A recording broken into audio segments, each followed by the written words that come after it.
Over trading एक problem है, तो उसको कैसे अवॉइड कर सकते हैं ट्रेडर? कैपेसिटी होती है आपकी कि 3,000-4,000 रुपए का लॉस हुआ, आप एग्जिट कर लो। विदाउट स्टॉप लॉस ट्रेड करोगे पर आप फंसोगे ही फंसोगे। मैंने एंजल में काम किया, मैंने इंडिया बुल्स में काम किया, मैंने आर्केडिया में, एसपीएफएल सिक्योरिटीज में, बहुत सारी अच्छी कंपनीज में काम किया। एक एज ए डीलर जॉब करी, 8-9 हज़ार रुपए सैलरी करके कैसे तो करके फिर घर से पैसे लेना बंद कर दिया। फिर मैंने एक फिक्स बना लिया था कि मैंने लॉन्ग टर्म में ही जाना है। मैंने इतना तो सीख लिया था बहुत कम उम्र में कि फायदा तो है स्टॉक मार्केट में, लेकिन लॉन्ग टर्म में फायदा है। 870 रुपए के मैंने 10 स्टॉक्स खरीदे। आज भाव आप देख लो, 600 रुपए भाव है, अभी भी होल्डिंग पड़ी। 12 रुपए का अदानी पावर खरीदा, 120 रुपए लगाए। और अपने करियर में मैंने सिर्फ 2 कंपनी में ही काम किया, एक रिसर्च वाया और दूसरी रिसर्च इन्फोटेक। कि मेरा एक ही एम था, पैसे कमाना है। तो अपन अपने घर से बाहर निकले तो अपने को पैसे कमाने यहाँ पे रहे और कुछ भी गलत नहीं करना, अपनी मेहनत से पैसे कमाओ और मेहनत से करो, बस ये एम था। अपनी इनकम का हर एक छोटा सा शॉर्ट अमाउंट में इन्वेस्ट जरूर करता था। तो ऐसे कैसे करके मेरी कैपिटल बिल्डअप होती गई, मेरी वेल्थ बनती गई। मेरा रिसर्च करने का मतलब होता है प्राइस एक्शन। मैं प्राइस एक्शन पे काम करता हूँ, मैं स्टॉक को वॉच कर लेता हूँ। मैं उतने में काम करूंगा जिसमें मैं फीसबल हूँ। 28-30 स्टॉक्स पकड़ो, लार्ज कैप के पकड़ो, कुछ थोड़े बहुत मिड कैप के पकड़ लो। मेरा मानना है कि अच्छे स्टॉक्स में ट्रेड करो, आप कम खरीदो,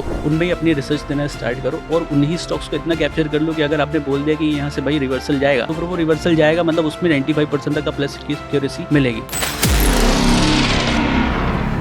आज हमारे साथ जुड़ रहे हैं दीपक राजपाल, जो कि इंदौर से आए हैं और पिछले 15 सालों से आप ट्रेडिंग में हैं और आपने जो शुरुआत की, खुद सीखा आपने ट्रेड करना, और अब आप रिसर्च एनालिस्ट भी हैं। तो कैसे शुरू हुई सारी जर्नी? सर मेरी शुरुआत तो बहुत स्टार्ट में तो बहुत स्ट्रगलिंग रही है। मैं कानपुर से बिलोंग करता हूँ और 2009 में 12वीं करने के बाद मैं सेम फील्ड में काम करने लगा। मैंने अप्रॉक्स इसी फील्ड में काम किया। 2007 से मेरा इंटरेस्ट स्टार्ट हो गया था। मेरे फादर चाहते थे कि मैं एक चार्टर्ड अकाउंटेंट बनूं, जो कि 12वीं के बाद ही कंपलसरी था, लेकिन मन नहीं लगा। 3 महीने ही मैंने एग्ज़ाम दिए, फेल हो गया। सेकंड टाइम एग्ज़ाम दिए 6 मंथ बाद, फिर फेल हो गया। डजंट मैटर, कोई मतलब नहीं रहा। फिर मैंने स्टार्ट किया करियर इस फील्ड में आने के लिए। मेरे फादर को बहुत न्यूज़ चैनल बहुत पसंद रहते थे, तो हमारे यहाँ न्यूज़ चलती थी और मार्केट का वही चलता रहता था। एक इमेजेस आती थी यूएस मार्केट की, जिसमें निफ्टी 3000 के पार, बैंक निफ्टी 7000 के पार। मुझे समझना था ये निफ्टी बैंक निफ्टी का क्या सीन है, क्या स्टेटस है। तो ऐसा कर करके मैंने जॉब के लिए अप्लाई किया, ढूंढा, देखा, मेरे को कहीं मिला नहीं। बहुत कोशिश करने के बाद एक लोगों से जो एसएमसी ग्लोबल सिक्योरिटीज़ चलाते थे, सब ब्रोकर थे, उन्होंने इंसिस्ट करने के बाद उन्होंने मात्र 500 रुपये के हिसाब से मेरे को सिखाने के लिए लगाया कि चलो ठीक है, मैं तेरे को काम सिखा दूंगा। लेकिन मेरी जॉब टाइमिंग थी 11 to 11, सुबह 11 से लेकर रात को 11 बजे तक, 12 घंटे मेरे को वही काम करना था। ऐसा कर करके मैंने स्टार्ट तो किया। तो ऐसा कर करके मेरी उसमें स्टार्ट हुई जर्नी। बहुत दिन ज़्यादा चल नहीं पाई क्योंकि काम का नॉलेज तो इतना था नहीं, और सामने वाला भी कितने दिन से सिखाएगा। उनको चाहिए था एक ऑफिस में स्टाफ में बैठने वाला, तो ज़्यादा दिन नहीं चला। फिर वहाँ पे काम सीखने के बाद ही मेरे को इतना नॉलेज हो गया था चीज़ों को देख के पकड़ के कि मैं आगे जर्नी स्टार्ट कर सकता था। उस ड्यूरेशन के बाद फिर मैं ग्रेजुएशन मेरी चल रही थी, मैंने बीकॉम के लिए अप्लाई किया। बीकॉम के लिए अप्लाई करने के साथ साथ ही मैंने ड्यूरेशन पे अगर गर्मियों की छुट्टी मिली तो मैं एनसीएफएम एग्ज़ाम करने में कुछ आ गया। मैं दिल्ली में मैंने एनसीएफएम का कैपिटल मार्केट, एफ&ओ मार्केट के सारे मॉड्यूल क्लियर करे। फिर जैसे ही मॉड्यूल क्लियर करे तो मैंने डीलर के लिए अप्लाई किया जॉब के लिए। मैंने एंजल में काम किया, मैंने इंडिया बुल्स में काम किया, मैंने आर्केडिया में, एसपीएफएल सिक्योरिटीज़ में, बहुत सारी अच्छी कंपनीज़ में काम किया। लेकिन एज मेरी बहुत कम थी, 20 साल। मेरे को वो अलाउ नहीं कर रहे थे कि आप 21 ईयर की एज होगी तभी आपको डीलर के लिए अप्लाई करेंगे। मेरी लास्ट कंपनी तो कानपुर में है, स्कंक ग्रुप के नाम से। मैंने शेर खान में भी काम किया, लेकिन किसी का मेरे पास प्रूफ ही नहीं हो पाया क्योंकि कोई ऑफ रोल ही रखते हैं सब अगर 21 ईयर की एज के लेवल थे। इतनी कम उम्र थी तो उस उम्र में आपको किस तरीके का काम, मतलब आपको किस तरीके का काम करवा रहे थे? मतलब आप जब गए, आपने ज्वाइन किया तो? सर सेल्स तो था ही, सेल्स करना हर जगह सेल्स इंपॉर्टेंट रहती। सेल्स तो मेरे को आती नहीं थी, मैं कर भी नहीं पा रहा था। मेरे को कम पैसे मिले, मेरे को काम सीखना था। मैं जहाँ जहाँ भी मैंने काम किया, मैंने सिर्फ यही बोला मेरे को काम सिखा दो, लेकिन खर्चे पाने के लिए कुछ तो पैसे चाहिए। 8,000, 7,000, 5,000, 4,000 रुपये के लिए भी मैंने काम किया। एक जगह तो मैंने फिर 300 रुपये सिर्फ वो मेरे को खर्चा देते थे यहाँ पे आने जाने का। वहाँ पे मैंने आर्बिट्रेज सीखी। एसपीएफएल सिक्योरिटीज़ है हमारे कानपुर में, एमएस रोड में। आर्बिट्रेज क्या होता है, सारी चीज़ें करके मैंने ऐसे ही सीखी। मतलब 4 महीने, 6 महीने, 300 रुपीज़ के, 400 रुपीज़ के पर मंथ के स्केल पे ऐसे मैंने काम किया। फिर एक्चुअल में मेरा स्टार्ट हुआ करियर 2012-14 में, जब मैं पहली बार इंदौर आया। मैं एमबीए करने इंदौर आया था। एमबीए में 2012-14 के बाद से मेरे को यहाँ पे एसएसजी फाइनेंस में जॉब लगी, क्योंकि कॉलेज वगैरह में जाने से कोई मतलब नहीं था। पे स्केल वैसे भी कम था, 3,000 रुपये हॉस्टल का, 3,000 रुपये मेरे को घर से मिलता था। मेरा भाई जो करके देता था अपनी पॉकेट मनी से, जो भी बचा कर देता था, उसमें से 1,250 रुपये तो रूम रेंट चला गया, 1,000-1,200 रुपये खाने के चले गए। 600 रुपये महीने में सर्वाइव कर पाना इंदौर जैसे शहर में बहुत मुश्किल था। वहाँ पे मैंने करियर स्टार्ट किया एसएसजे फाइनेंस में, एक एज अ डीलर जॉब करी, 8-9 हज़ार रुपये सैलरी करके कैसे तो करके फिर घर से पैसे लेना बंद कर दिया। वो चलने के बाद ही करते मेरे को रिसर्च की फील्ड, न्यूज़ चलती रहती थी तो मेरे को किसी ने आइडिया दिया तुम रिसर्च की फील्ड में जाओ। मैंने रिसर्च के कोर्सेज़ पता करे, इंदौर शहर में एक कंपनी मिली जो रिसर्च सिखाती थी। अब ऑफ़िस के बाद 6 बजे, ऑफ़िस के बाद 7:30-8 बजे 1.5 घंटे का उनको बैच लिया मैंने। वॉक इन डिस्टेंस पे ही काफ़ी दूर जाना रहता था, लेकिन पैसे का किराया, बस का किराया इतना था नहीं। तो करते-करते ऐसे मैंने वहाँ पे सीखा। अब उनको फ़ीस पे करने के लिए भी पैसे नहीं थे तो उन्होंने मेरे को सर्टिफ़िकेट नहीं दिया। लेकिन काम को नॉलेज तो हो गया मेरे को, आरएसआई, बोलिंगर बॉन्ड कैसे रिसर्च होती है, पूरा काम कर लिया। उस बेसिस के तौर पे लोगों ने मेरे को, इंदौर शहर में काफ़ी लोगों ने हेल्प करी कि ठीक है तेरे को काम का नॉलेज है, तेरे को सीखना है करके। तो रिसर्च में मेरे को 3M टीम में रखा। एपिक रिसर्च आपने नाम सुना होगा, कैपिटल वाया नाम सुना होगा। इनकी सबके बॉन्डिंग के साथ उस वक़्त 2013-14 में कंपनी काफ़ी हाई स्केल पर थी, अच्छी चल रही थी। वहाँ से मैंने 3M टीम से काम सीखा रिसर्च में। बट सबको काम चाहिए, डज़न्ट मैटर आपको काम आता है कि नहीं आता है, वरना कोई ऐसे पैसे देगा नहीं। फिर मैंने काम किया तो एक कंपनी मिली को रिसर्च वाया। 3.5 साल मैंने कंटिन्यूअसली काम किया उसमें। वहाँ पर ही एक ही स्टेबल कंपनी में, कभी उसमें मेरे स्टॉक ऑप्शंस के कॉल बहुत अच्छे चलते थे। जैसे कोई चीज़ मैंने पकड़ लिया तो डेफ़िनेटली उस पे टारगेट आपको, मतलब एक्यूरेसी 85% प्लस 90% के आस-पास की एक्यूरेसी देता था। स्टॉक ऑप्शन उस वक़्त चलता भी था। औरो फार्मा का शेयर, आपको नाम अरविंदो फार्मा हो गया और सन फार्मा, उस वक़्त फार्मा के स्टॉक्स काफ़ी मूवमेंट करते थे। क्या चाल आती थी उसमें। वैसे ही अपन सिग्नल्स देना स्टार्ट किया। स्टॉक ऑप्शन मेरी पकड़ मजबूत हो गई, स्टॉक ऑप्शन में कॉल देते थे। आप खुद भी ट्रेड करते थे, और अगर ट्रेड करते थे तो क्या, किस तरीके से शुरुआत की आपने ट्रेडिंग की, अगर थोड़ा सा ये बता पाएँ? सर स्ट्रगलिंग था मेरा, मतलब करियर जैसे कि ये है कि इंदौर शहर में सर्वाइव कर पाना बहुत मुश्किल रहेगा उतने अमाउंट से। मेरे को उस वक़्त भी सैलरी सिर्फ़ 12-13 हज़ार रुपए ही मिलती थी, कोई ज़्यादा नहीं, जिसमें हॉस्टल रेंट, आने-जाने का खर्चा कुछ बचता नहीं था। लेकिन मैंने एक फ़िक्स बना लिया था कि मैंने लॉन्ग टर्म में ही जाना है। मैंने इतना तो सीख लिया था बहुत कम उम्र में कि फ़ायदा तो है स्टॉक मार्केट में, लेकिन लॉन्ग टर्म में फ़ायदा है। मैंने हर महीने कैपिटल का कुछ अमाउंट, अपनी अर्निंग का कुछ अमाउंट उसमें इन्वेस्टमेंट करना स्टार्ट कर दिया। मैंने हिंडाल्को का शेयर खरीदा। जब 87 रुपीज़ का मेरे को स्टॉक मिला, पैसे नहीं थे, 800 रुपए मैंने लगाए। 870 रुपए के मैंने 10 स्टॉक्स खरीदे। आज भाव आप देख लो, अब 600 रुपए भाव है, अभी भी होल्डिंग पड़ी है। 12 रुपए का अदानी पावर खरीदा, 120 रुपए लगाए। ऐसे कर के मतलब हर बार जब भी मेरे को अपॉर्चुनिटी मिलती थी, मेरा एक माइंडसेट था कि मेरे को उन शेयर्स में इन्वेस्टमेंट करना है जो आगे रिटर्न देंगे। इतना तो मैं समझ गया था कि लॉन्ग टर्म में मेरे को रिटर्न देंगे, पर पैसे मेरे पास है ही नहीं। मेरे पास 1000-1200 रुपए ही हैं, तो 1000-1200 रुपए में वही स्टॉक पसंद करूँगा जो मेरे को मेरी बजट में आ जाएगा। 1000-1200 रुपए में 12 रुपए का स्टॉक हो गया, 10 रुपए का स्टॉक है, रेणुका शुगर हो गई, यूनिटेक हो गए, ऐसे स्टॉक्स को ही प्रेफ़र कर लेता था उस ड्यूरेशन पे। इतना फंड होता तो ऑब्वियसली लार्ज कैप में जाता। अ, इसके बाद रिसर्च एनालिस्ट आप बने, तो रिसर्च में ज़्यादा आपका इंटरेस्ट, आपने जैसे कि बताया, शुरू से ही था। तो ये वाली जर्नी कैसे रही रिसर्च एनालिस्ट की? सर 3M टीम से मैंने काम करना स्टार्ट किया था। 2012 में इंदौर आया, तो 13 से ही मैंने 2012 के बीच मिड में ही 13 में ही काम करना स्टार्ट कर दिया था। मेरे को मन नहीं लग रहा था कॉलेज वगैरह में, कुछ नहीं रखा। इधर-उधर भागना, घूमना-फिरना। करियर एक ही गोल्स, एक ही सेट था, स्टॉक मार्केट, सिर्फ एक ही सेट था, उसमें ही जाना है, मतलब उसमें ही जाना है। 14-15 से काम स्टार्ट किया, 12-13 से प्रॉपर जर्नी, हर महीने रिसर्च की कंपनी में ही ट्राई किया, रिसर्च में ही जहाँ पे। और अपने करियर में मैंने सिर्फ 2 कंपनी में ही काम किया, एक रिसर्च वाया और दूसरी रिसर्च इन्फोटेक। उसके बाद 7 साल मैंने उसी फील्ड में काम किया। साथ ही साथ मेरे पास कॉन्टैक्ट्स इतने बन गए थे। एडवाइज़री फर्म अपने इंदौर शहर में क्या होता है कि हर बंदा आता-जाता रहता है, सेल्स टीम ऐसी रहती है, कोई आ रहा है, कोई जा रहा है, कोई आ रहा है, कोई जा रहा है। तो रिसर्च मेरी इतनी अच्छी थी कि जो भी जिस कंपनी को छोड़कर गया, वो मेरे को काम देकर गया। तो मैं एज़ अ फ्रीलांसर भी अच्छा बन गया था। मैंने काफ़ी कंपनीज़ को फ्रीलांसिंग करी। वहाँ पर सेटिंग भी अगर हो सकता है तो सेटिंग भी प्रॉपर्ली देखी। जितना-जितना अपन, सिर्फ़ क्योंकि मेरा एक ही एम था पैसे कमाना। तो अपन अपने घर से बाहर निकलें तो अपने को पैसे कमाने यहाँ पे रहें, और कुछ भी गलत नहीं करना। अपनी मेहनत से पैसे कमाओ और मेहनत से करो, बस यही एम था। करते-करते ही साथ में मेरे को जैसे पैसे मिलते गए, सैलरी बढ़ी, 15 से 20 हुई, 20 से 25 हुई, 45 तक गए, 35 तक गए, ऐसा करके। तो उसका हर एक हिस्सा 2000, 3000, 4000, 5000 या एसआईपी और पैसे आए तो एसआईपी डाली। बट अपनी इनकम का हर एक छोटा-सा शॉर्ट अमाउंट मैं इन्वेस्ट ज़रूर करता था। तो ऐसे कैसे करके मेरी कैपिटल बिल्डअप होती गई, मेरी वेल्थ बनती गई। आपने बहुत अच्छी बात की, रिसर्च पे आपका ज़ोर था, और शुरू से आप खुद भी जब ट्रेडिंग भी करें या इन्वेस्टमेंट करें, उसकी रिसर्च करते थे। कहीं न कहीं लगता है कि आज आपको लगता है कि लोग मार्केट में तो बहुत आ रहे हैं, लेकिन उस तरीके की रिसर्च नहीं करते हैं। कहीं वीडियो देख लेते हैं या कुछ कहीं से सुन लेते हैं, उसके हिसाब से करते हैं।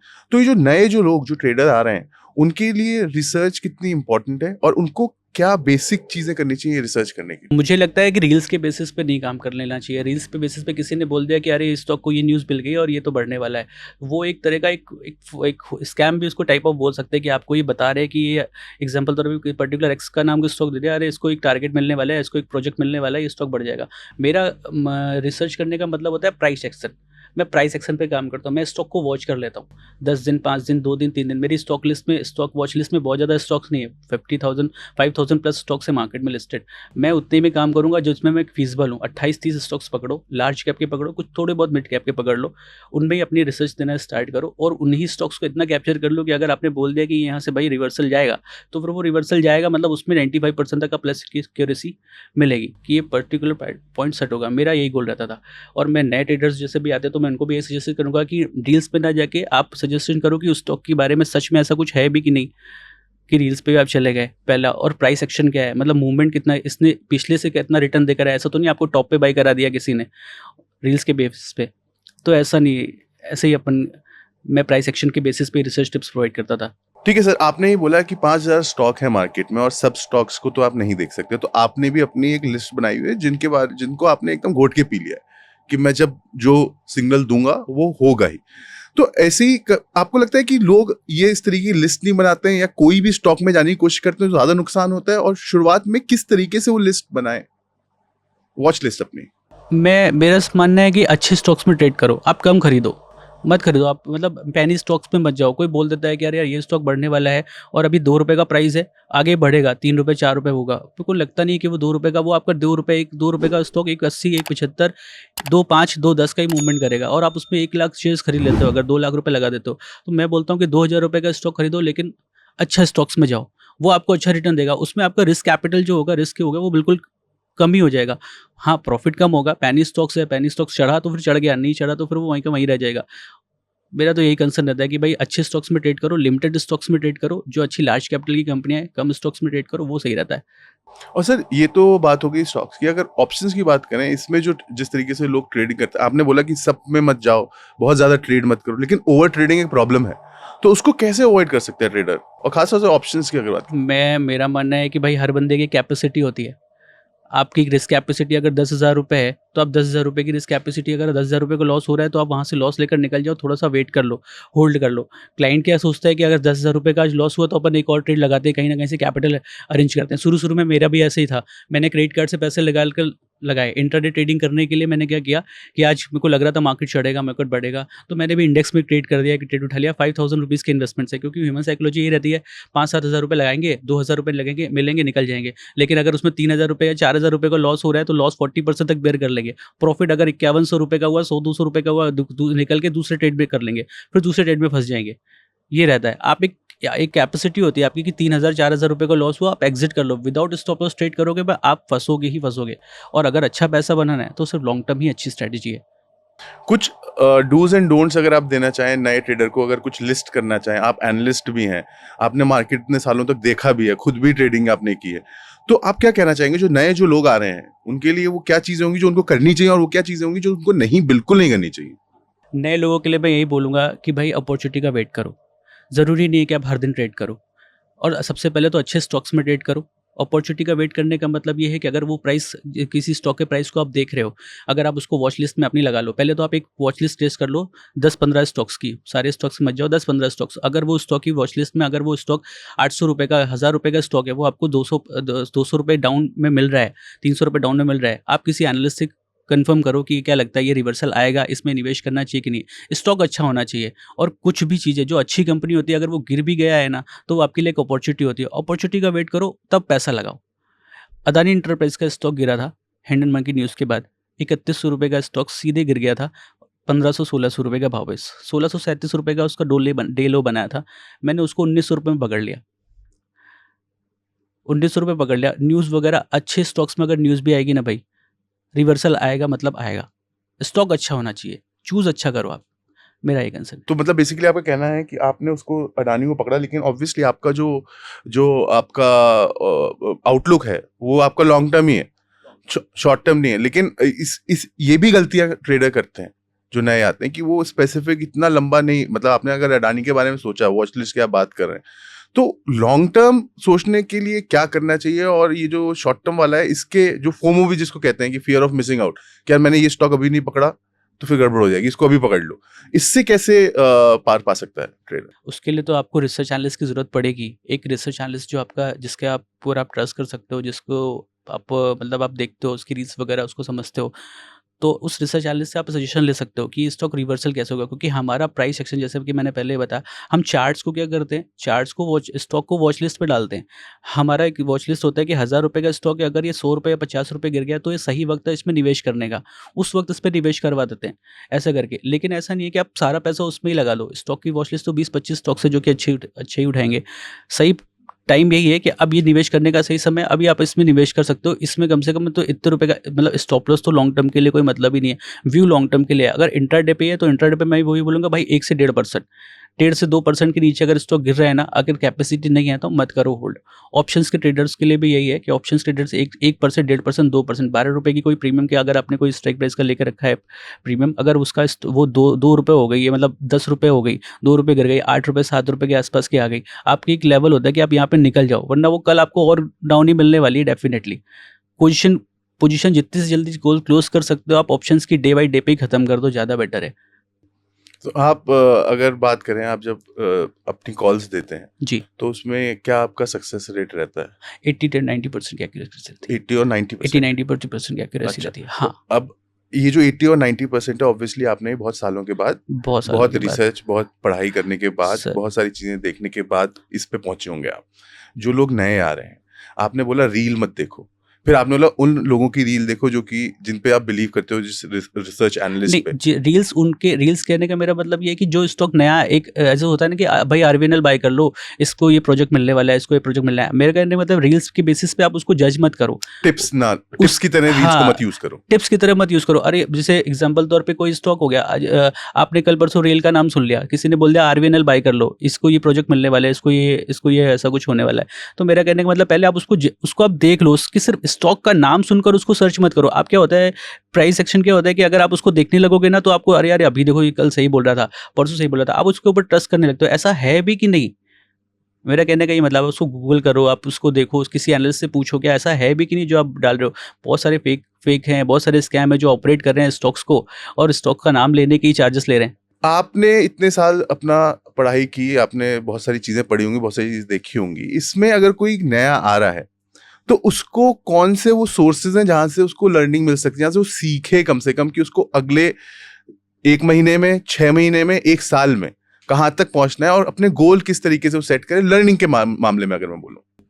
लर्निंग के बारे में बोलूँ तो मुझे लगता है अगर कोई भी स्टॉक, आजकल के जो यूथ हैं, अगर मोस्टली एप्लीकेशंस पे ही ट्रेड करते हैं, एप्लीकेशंस पे ट्रेड करते हैं तो एप्लीकेशंस में बगल में चार्ट्स का ऑप्शन लिखा रहता है। उनको लगता है ग्रीन कैंडल बन रहा है यहाँ से बढ़ेगा, रेड कैंडल बन रहा है यानी कि यहाँ से गिरेगा।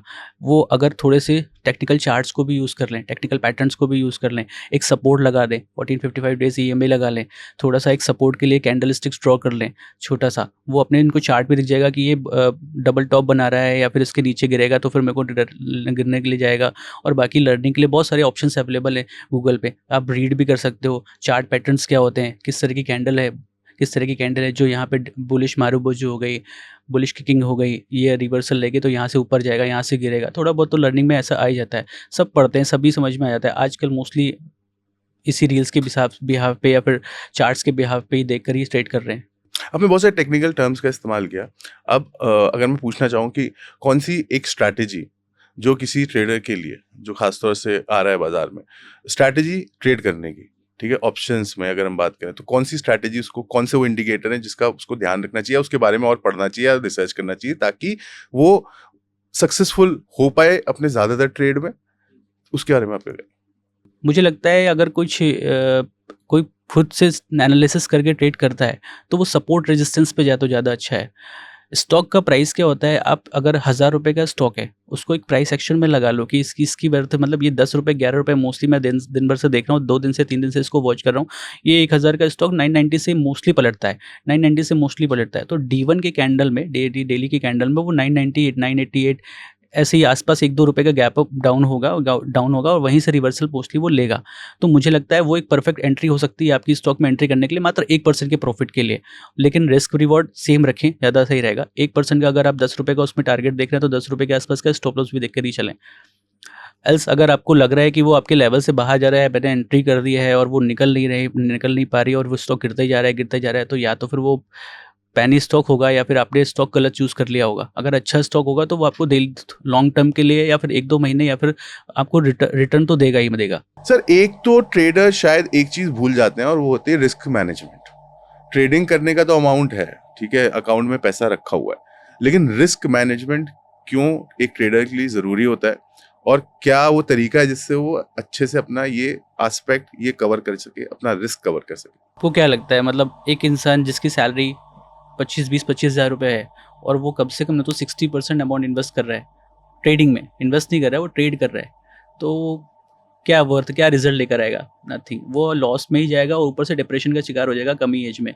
मेरा मानना है कि अगर आपकी 25,000 सैलरी है तो एटलीस्ट मिनिमम 10% ₹2500 आप इन्वेस्ट करो, ट्रेड मत करो। अगर आप मिडिल एज में हो, 25 टू 30 की एज में हो, तो पैसा 10% भी अगर आप लगाओगे तो वो पैसा आपका गोल 35 साल बाद, 35,000 की एज के बाद आपको रिटर्न देगा।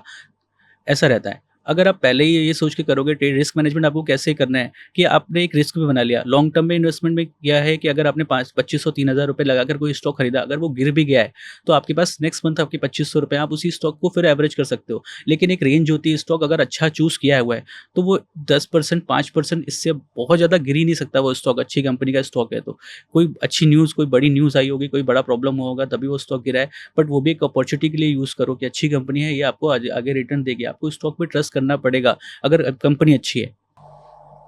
मैं अगर ट्रेडर हूँ, जैसे आपने ये चीज़ें बताई, ठीक है, इसको हम इस तरीके से अब समझाइए ज़रा कि मैं ट्रेडर हूँ, मैं ट्रेडिंग भी करता हूँ, लेकिन अभी जो आपने बताई है इस बात को सुन के अब मैं इन्वेस्ट भी करने जा रहा हूँ। तो मैं जो ट्रेडिंग वाली जो अपनी स्ट्रैटेजी, मैं ऑप्शन में ट्रेड करता हूँ, ठीक है, और जो इन्वेस्टमेंट वाली स्ट्रैटेजी है वो दोनों कितनी अलग हैं और दोनों में क्या क्या स्ट्रैटेजीज होनी चाहिए? ऑप्शंस के लिए तो मैं बोलूँगा कि ऑप्शंस का में ट्रेडिंग आजकल तो आपने भी सुना होगा कि अगर 10 लोग इन्वेस्ट कर रहे हैं तो 9 लोग लॉस में जा ही रहे हैं। स्टॉक ऑप्शन में ट्रेड करके जा ही रहे हैं। स्टॉक ऑप्शन, इंडेक्स ऑप्शन की एक्सपायरी भी वीकली कर दी तो हर वीकली कुछ ना कुछ लगा ही रहता है। ऑप्शंस में ट्रेडिंग करने के लिए आपके पास फंड कैपिटल अच्छा होना चाहिए।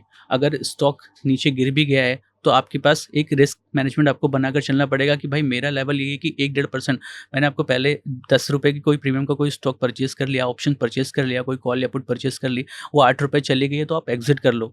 आप उसके साथ इमोशनल मत अटैच हो। आप ये मत सोचो कि आप उसको होल्ड कर लोगे तो आपको कल रिवर्स दे देगी, उसकी प्रीमियम और डिके होगी, मतलब नहीं है, वो और डाउन ही जाएगा, कोई मतलब नहीं है। आप स्टॉप लॉस निकल के आप लॉस बुक करो, लॉस को एक्सेप्ट करो और दूसरे स्टॉक्स में ट्रेड करने के लिए मतलब प्लान अगर करो। लॉस हो गया तो मान जाओ, उसको हाँ, लॉस को रिकवर करने के लिए फँसे मत रहो, लॉस हो गया कोई बात नहीं, लगातार लगे मत रहो कि अभी अपन ने लॉस कर लिया तो फिर से रिकवर करेंगे, आज ही रिकवर करेंगे, ज़िद्दी मत बनो। आज आप मतलब आज आपका दिन अच्छा नहीं है, वेट कर लो, या तो एक एनालिसिस खराब हो गया या तो आपने एक गलत टाइम पे एंट्री कर ली, स्टॉक अच्छा है, वॉलेटाइल है, मूवमेंट भी कर रहा है, लेकिन आपने जो एंट्री करी वहाँ से लेते से ही उसके बाद वो गिरने ही लगा है स्टॉक्स, तो बात तो वही हो गई ना। एक अपॉर्चुनिटी का वेट करो, डज़न्ट मैटर कि आप कभी भी, आप सुबह उठे 9:15 बजे मार्केट देखा, माइंड में रात को एक स्टॉक चल रहा था, यार बहुत दिन हो गया एशियन पेंट्स को नहीं देखा, एशियन पेंट्स को देखा, एशियन पेंट्स में आपको लग रहा था कि जैसे कल रिजल्ट भी आने वाला, मूवमेंट आएगा, पहले ही आपने कॉल या पुट में एंट्री करके लेके चल ली, पोजीशन को पहले ही लेके चल लिया। अपॉर्चुनिटी का वेट कर लो, उसके रिजल्ट का वेट कर लो, एनालिसिस क्या बोल रहा है, रिसर्च एनालिस्ट क्या बोल रहे हैं, क्या रिपोर्ट्स आ रही है। जब अच्छी रिपोर्ट्स आ जाए तो आप इंट्राडे में इन्वेस्ट करो, इंट्राडे में प्रॉफिट होता है, डेफिनेटली प्रॉफिट होता है। सर, अभी जो मार्केट है जिस हिसाब से चल रही है, और इसके बारे में आप क्या कहना चाहेंगे? और खासतौर से मार्केट ये अपने हाईज बना रही है, जी, जी। लगातार बना रही है, तो इसमें क्या स्ट्रैटेजी में कुछ बदलाव होना चाहिए ट्रेडिंग की, या किस तरीके से करना चाहिए? सर, स्टॉक मार्केट जुड़ा है कंपनीज़ के, निफ्टी में भी 50 स्टॉक्स हैं, तो ये 50 कंपनीज़ हमेशा आगे बढ़ ही रही हैं, कोई भी गिर नहीं रहा है। कोई भी स्टॉक, कोई भी कंपनी जो भी है नीचे नहीं जाती है, हमेशा ग्रोथ करती है, और ग्रोथ करती है तो शेयर का प्राइस भी ग्रोथ करता है, और शेयर का प्राइस ग्रोथ करेगा, डेफिनिटली मार्केट भी ग्रोथ करेगा।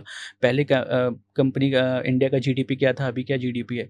अभी हर बंदे का कैपिटल जो है सबका बढ़ता जा रहा है, तो लॉन्ग टर्म के लिए मार्केट अच्छा है, इन्वेस्टमेंट करिए। और अगर जो लॉन्ग टर्म के लिए डेफिनेटली स्टॉक मार्केट नया बूम लेकर आएगा, मार्केट बुलिश है लेकिन व्यू लॉन्ग टर्म का गोल ही होना चाहिए। इंट्राडे ट्रेडिंग में वही होता है कि आज कमाया कल लॉस होगा, आज कमाया तो कल लॉस होगा, और लॉस की कैपेसिटी बेयर करने की कैपेसिटी भी आपके अंदर होनी चाहिए।